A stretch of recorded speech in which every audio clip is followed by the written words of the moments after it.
नमस्कार। मैं बहुजन सम्राट चैनल की तरफ से उमेश चंद आजमगढ़ से। साथियों, आज जो हम ये बोल रहे हैं, ये बाबा साहब डॉक्टर अंबेडकर की देन है। बाबा साहब का बनाया हुआ संविधान जो हमें अधिकार देता है। बाबा साहब की तो बहुत सारे लोग बात करते हैं, लेकिन बाबा साहब के बताए हुए रास्ते पर बहुत कम ही लोग चलते हैं। बाबा साहब ने कहा था, शिक्षा वो शेरनी का दूध है, जो जितना पिएगा वो उतना दहाड़ेगा। बाबा साहब ने कहा था, अगर हमारे कारवां को आगे ना बढ़ा सको तो इसको यहीं पर छोड़ देना, इसको कभी पीछे मत हटाना।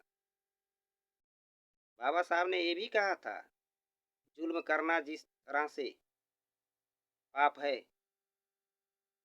जुल्म सहना भी उसमें से एक पाप है। साथियों, आज जो मैं बोल रहा हूँ, ये बाबा साहब डॉक्टर अंबेडकर का बनाया हुआ संविधान हमें ये अधिकार देता है। बाबा साहब ने कहा, शिक्षित बनो, संगठित बनो, संघर्ष करो। आज हमारे समाज में बाबा साहब की बात तो करने वाले बहुत हैं, लेकिन बाबा साहब के बताए हुए रास्ते पर चलने वाले बहुत कम हैं। हमारे समाज में हमारे समाज का ठेका लेने वाले बहुत ज़्यादा हैं।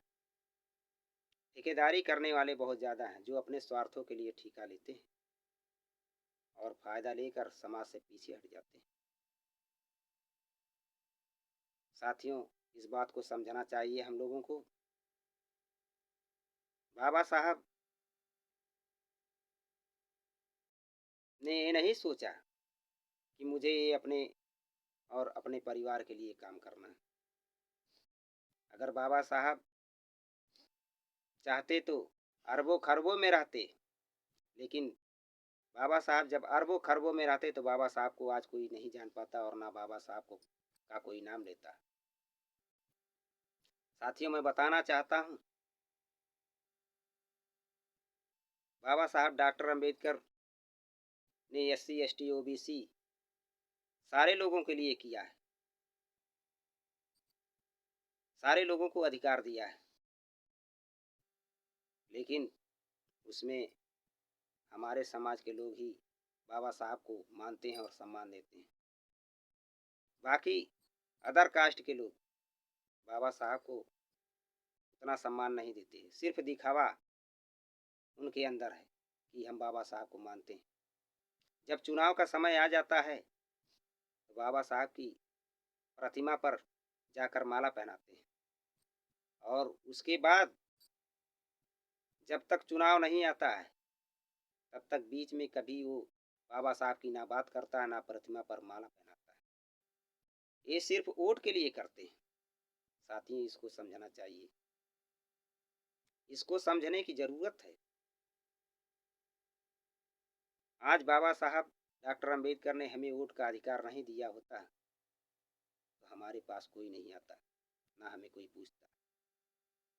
लेकिन बाबा साहब का वो संविधान, वो अधिकार जो हमको मिला है, जिसकी बदौलत हम बोल रहे हैं, जिसकी बदौलत लोग हमारे यहाँ आते हैं, ऐसे लोगों से सावधान रहने की ज़रूरत है।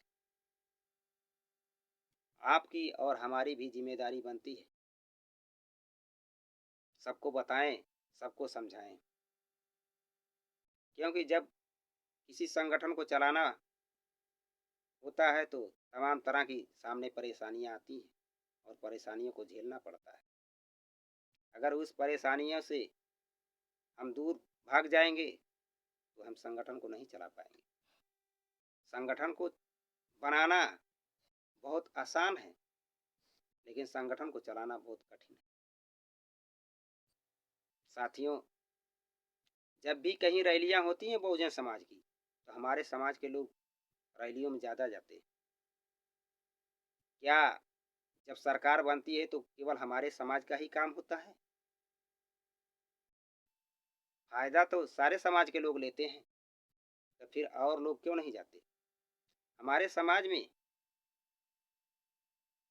जब कहीं पर मीटिंग होती है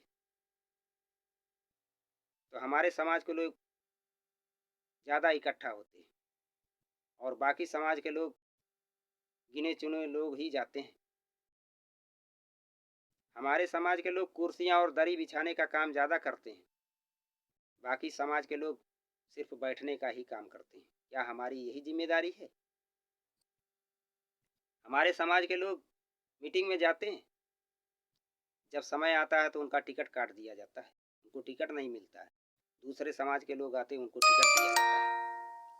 साथ समझने की ज़रूरत है। जब भी कहीं कैडर की मीटिंग होती है तो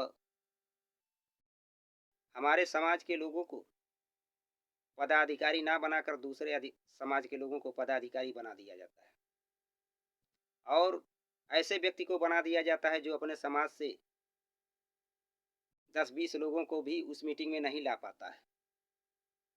तो जब 10-20 लोगों को अपनी मीटिंग उस मीटिंग में अपने समाज का नहीं ले आ पाता है तो ऐसे लोगों को पदाधिकारी बनाने से क्या फ़ायदा? उनको उस पद से पदमुक्त कर देना चाहिए।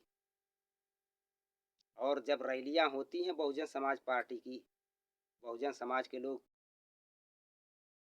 रैलियों में जाने के लिए तैयार होते हैं, दूसरे समाज के लोग अपने आप को दिखाने के लिए सिर्फ हमारे समाज के लोगों को रैलियों में लेकर जाते हैं, अपने समाज के लोगों को नहीं ले जाते। क्या ऐसे राजनीति होती है? अगर इस तरह की राजनीति होती है तो ये गलत है। इस तरह से राजनीति नहीं होना चाहिए। इसको समझने की ज़रूरत है हमारे समाज के लोगों को। हमारे चैनल को सब्सक्राइब करें, बेल आइकन की घंटी को बजाएं, अधिक से अधिक हमें कमेंट करें। जय हिंद, जय भारत।